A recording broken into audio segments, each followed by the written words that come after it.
Hey there guys, NexGenStriker here, and today I'm here to give you a spoiler-free review of The Dark Knight Rises. Now, just a disclaimer.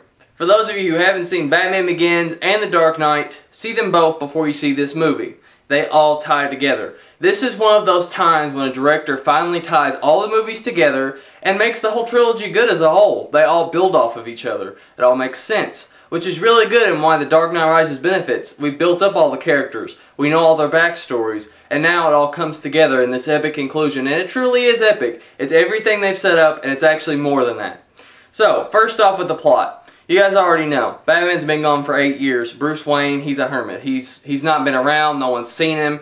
Basically, Alfred's the only one that's been in contact with him for 8 years. But then, of course, Bane and Catwoman start coming into Gotham, causing trouble, and Batman naturally comes back. That's kind of the story. And Bane, he is a villain. He is a villain not to be reckoned with.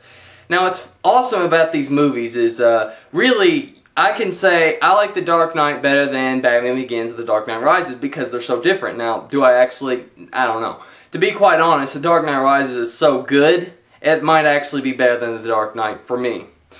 But anyway, so these movies are just so much different, which is why the villain Bane works. He's very different from the Joker.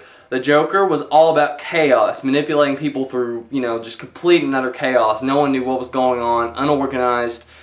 Things were all over the place. Scarecrow operated through fear. Him and Ra's al Ghul operated through fear. And Bane operates through brute force and organized chaos and crime.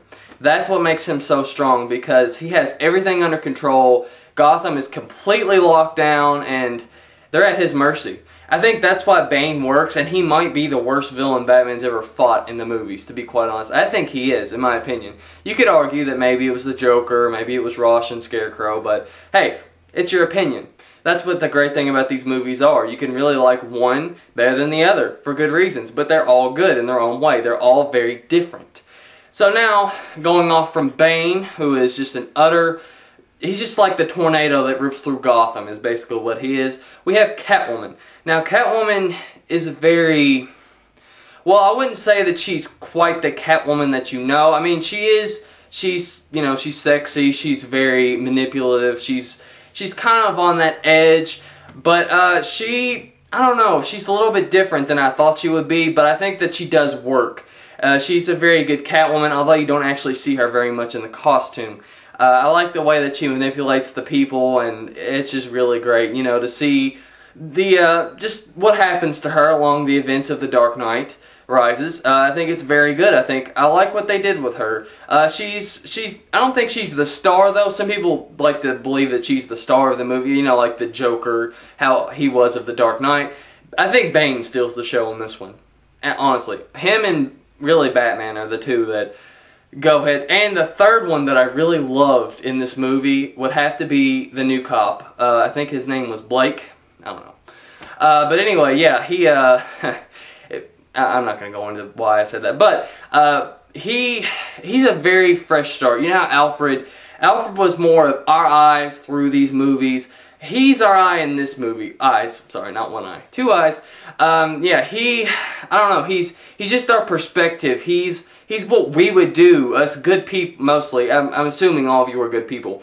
Yeah, he's what we would do if we was in his situation. We would fight, He pretty much takes place what Commissioner Gordon used to be. Commissioner Gordon, he's damaged like Batman. He's pretty much on his last legs, He's not that he's, on death's door, but physically or psychologically, I mean, he's worn out, he's exhausted, he's tired of all this, and he's pretty much just given up. And now this cop comes to, breathe fresh life back into the police, and it's really great. I just love how his character transforms as well. He's really one of the more interesting characters of the story.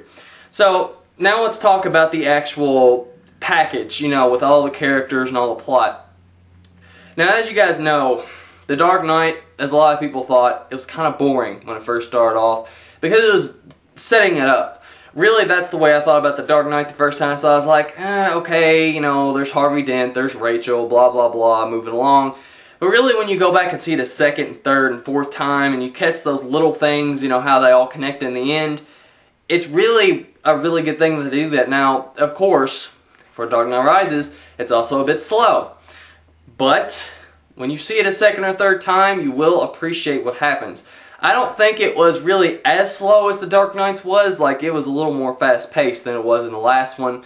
It's still a little bit slow, though. It still does lug on just a little bit, but it's developing story, which is what a lot of comic book movies are finally doing. They're developing the characters. I like that. I really like that. So, my overall rating on the Dark Knight, perfect. I really couldn't have asked for more. And now some people seem to think that they're like little problems. I don't really find a problem. The only really thing that kind of took it away from me was Bane's voice. I liked his voice, but sometimes I just couldn't understand what the heck he was saying. That would be the only gripe I had, but really, Nolan has just handled this trilogy perfect. It is the best, without a doubt, trilogy of superhero movies that has ever graced the earth. Okay?